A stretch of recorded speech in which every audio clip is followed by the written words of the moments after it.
This is Nova's week 6 second drill feedback. Okay, so now we're going to try to use serpentine handling. So with serpentine handling,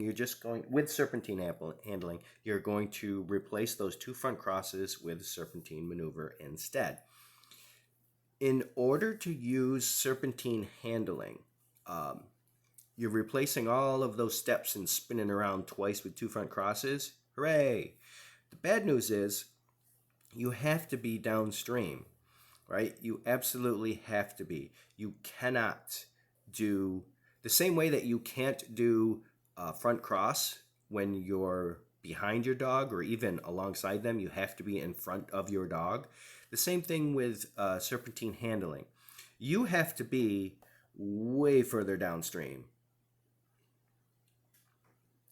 So if you're going to use serpentine handling here, when she comes out of that tunnel, right there, when she's setting up for that orange jump, you should be right now on the landing side of jump 2, like 10 or 15 feet further ahead. You should be looking at her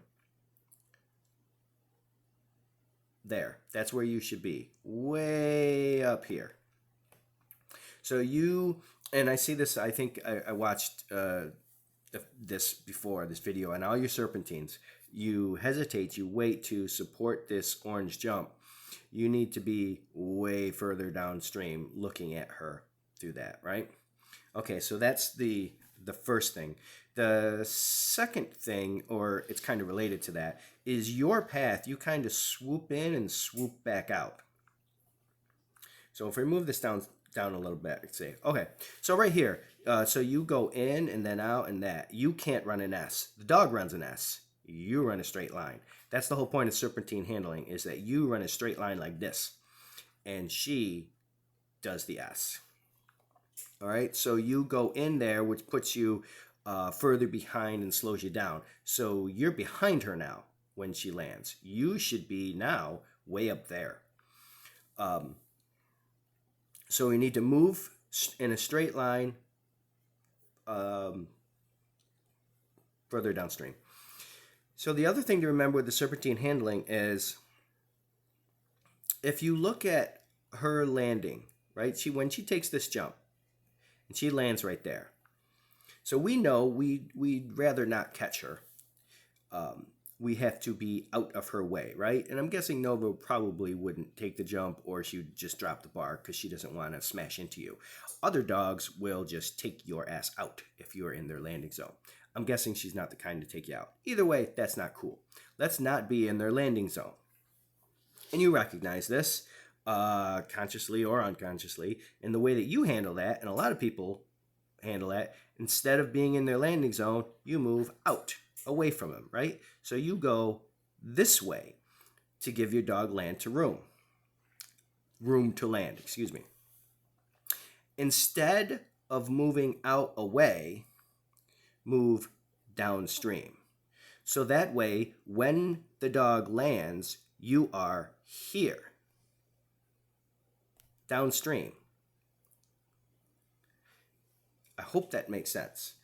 So you're going to be moving laterally to get out of the dog's way rather than, well, actually, sorry, you'd be continuing to move downstream straight.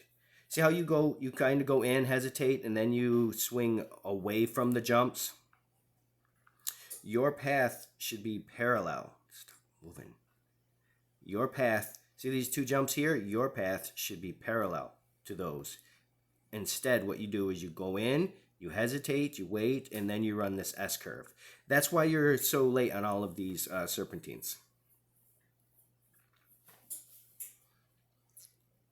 Right here, see how you're coming in? No. From when you left her, you should have been running straight on the same path, parallel to those jumps. See how I go in again, and not only go in, but then hesitate and wait, and that puts you way behind. Because of the camera angle on those, it really works out nice in that from the camera angle, it's kind of Nova's angle as she comes out of the jump. So you can see at the tip of that arrow is where you should be when she comes out of that tunnel. That's where you should be. So past the orange wing. And if we rewind,